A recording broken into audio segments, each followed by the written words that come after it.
Hey Flower Tribe, it's Kelly Lehman and Lucy Lehman, and it's snowing out here at the end of March. So what are you eating down here? Stop thinking that. I wanted to show you some of the tips that I have for you for what to do for winter protection for some of your hydrangeas. Now I did a live video yesterday, you can catch that on the replay, on some sheets that I put over my endless summer hydrangeas to kind of protect those buds that came in on old wood. But some of you have asked me, well, what about hydrangeas like Limelight and endless summer? And the good news is that those blooms come in on new growth. So right now I'm back here with my Limelight hydrangea.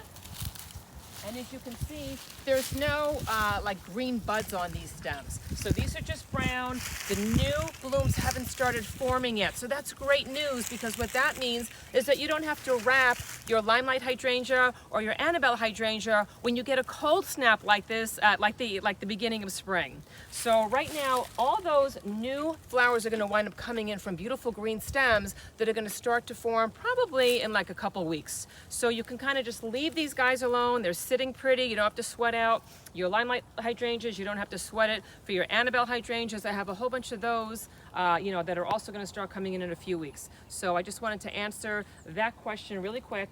And so once again, if you have plants that are coming in on that, like that old wood, or you do have plants like your Annabelle hydrangea or your Incredible hydrangea that come in on that new growth, and you're starting to see some new growth coming in from them, you can just cover those plants with either like a little bucket or like a barrel, or you can wrap it with some sheets and just like loosely. I actually used some clothespins to just keep them, like in place.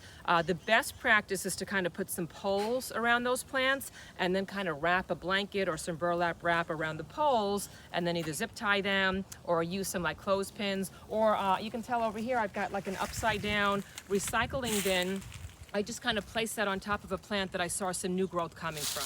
So I'm not going to walk you over there because I don't want to lose internet connection, but basically, well, let me lift it. I'm going to have the camera stay here and I'm going to move. So there's basically just one of my smaller hydrangea plants here, and it's got some new growth coming from the bottom, and I just knew that I wanted to protect it, and so I just took like a bin. This is actually one of my recycling bins. You can use a smaller one if you wanted, and then I just placed it over the top, and I'm going to just leave it here as temps dip down. They're going to dip down to the 20s tonight, so I'm going to make sure that once temperatures start to warm up, though, I remove this, because in years past, every now and then I'll forget to either remove the coverings or I'll forget to remove the bucket, and then it starts to warm up, and then sometimes I cook my plants, so you don't want to do that. So that's just some really quick spring tips on what to do in case you have that winter freeze. And so guys, please come join me over on my new Spotify.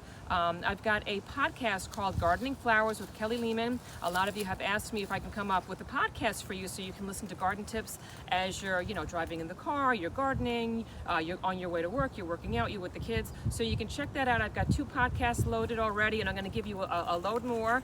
And please hop on over to my Kelly Lehman Flower Tribe Facebook group, because there's gardeners from all over the world, and they're asking and answering tons of questions over there.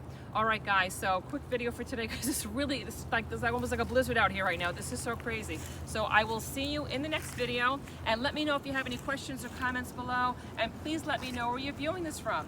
And I will see you in the next video. See you guys later.